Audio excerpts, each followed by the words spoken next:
Assalamualaikum warahmatullahi wabarakatuh. Yang terhormat Ibu Vina dan Ibu Rauhil selaku dosen pengampu mata kuliah Implementasi Sistem IoT. Perkenalkan, nama saya Marsha Nurulita dengan NIM 151962301. Di sini saya akan mendemonstrasikan hasil tugas saya mengenai sistem monitoring suhu dan kelembapan berbasis IoT dengan studi kasus sensor yang berbohong. Jadi kasusnya adalah ketika sensor menunjukkan suhu normal, tetapi kondisi sebenarnya adalah panas karena sensor ditempatkan di lokasi yang kurang representatif, misalnya di dekat AC. Dari situ saya ingin menunjukkan bahwa satu sensor saja bisa menyesatkan, sehingga saya membuat dua skema, yaitu skema satu sensor dan skema dua sensor untuk dibandingkan hasilnya. Untuk sistem ini, saya menggunakan Arduino Uno sebagai microcontroller, sensor DHT22 untuk membaca suhu dan kelembapan, LCD untuk menampilkan hasil, 3 LED sebagai indikator kondisi, serta buzzer sebagai alarm. Pada skema 2, saya hanya menambahkan satu sensor DHT22, sedangkan komponen lainnya tetap sama. Untuk cara kerjanya, sensor membaca suhu dan kelembapan, lalu data tersebut dikirim ke Arduino untuk diproses, dan di dalam kode nilai suhu dan kelembapan dibandingkan dengan aturan yang sudah ditentukan, sehingga sistem bisa menentukan apakah kondisi ruangan aman, waspada, atau bahaya. Setelah itu hasilnya ditampilkan ke LCD dan juga ditunjukkan melalui LED dan buzzer. Untuk kategorinya, suhu dibagi jadi 3, yaitu dingin di antara 16-20 derajat, normal di antara 21-25 derajat, dan panas di atas 26 derajat, sedangkan kelembapan dibagi menjadi kering di bawah 40%, normal di antara 40-60%, dan lembab di atas 60%.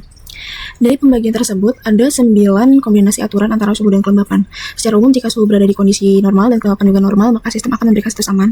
Jika salah satu kondisi tidak normal, misalnya terlalu kering atau terlalu lembab, maka sistem akan memberikan status waspada. Sedangkan jika suhu sudah panas, terutama jika kelembapan juga tidak normal, maka sistem akan menganggap kondisi tersebut bahaya. Jadi suhu menjadi faktor utama, sementara kelembapan memperkuat keputusan sistem.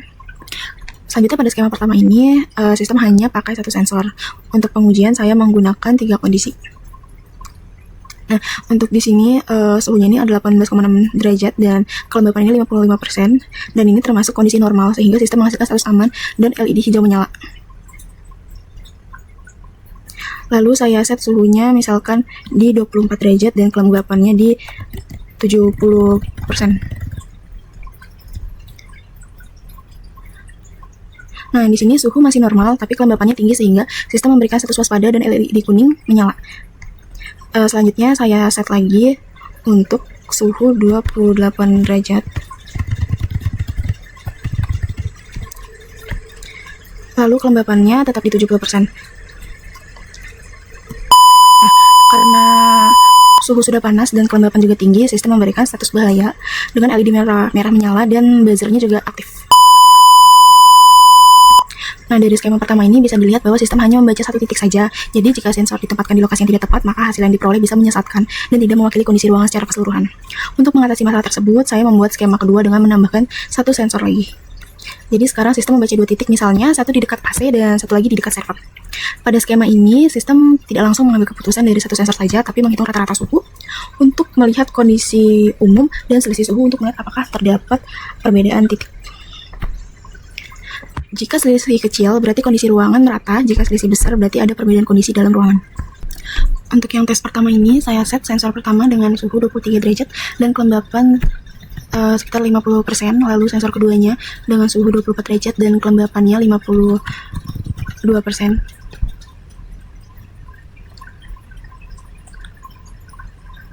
Bisa dilihat hasilnya, untuk nilainya hampir sama, baik suhu maupun kelembapan, sehingga kondisi dianggap stabil dan sistem menunjukkan status aman. Selanjutnya untuk tes yang kedua, saya set sensor pertama dengan suhu 22 derajat dan kelembapan sebanyak 45%. Untuk sensor kedua dengan suhu sebanyak 27 derajat dan kelembapannya 55%. Ketika di running, terlihat bahwa sensor pertama membaca kondisi normal, sedangkan sensor kedua menunjukkan suhu yang lebih tinggi. Walaupun kelembapannya masih dalam batas normal, perbedaan suhu antar sensor cukup besar sehingga sistem memberikan status waspada. Ini membuktikan bahwa satu sensor saja tidak cukup untuk mewakili kondisi ruangan. Selanjutnya untuk tes ketiga, saya set sensor pertama dengan suhu 22 derajat dan kelembapannya masih 45%, lalu sensor kedua dengan suhu 30 derajat dan kelembapan 55%. Ketika di running, pada kondisi ini selisih suhu semakin besar dan rata-rata suhu juga semakin meningkat sehingga sistem memberikan status bahaya dengan menampilkan LED merah dan suara buzzer. Dari kedua skema ini dapat disimpulkan bahwa penggunaan satu sensor memiliki keterbatasan karena hanya membaca satu titik, sedangkan penggunaan dua sensor lebih akurat karena dapat membandingkan kondisi dari dua titik berbeda dan mendeteksi perbedaan suhu dalam ruangan. Dengan demikian, sistem multisensor lebih direkomendasikan agar hasil monitoring tidak menyesatkan. Sekian demonstrasi oleh saya. Apabila ada salah kata, mohon dimaafkan. Wassalamualaikum warahmatullahi wabarakatuh.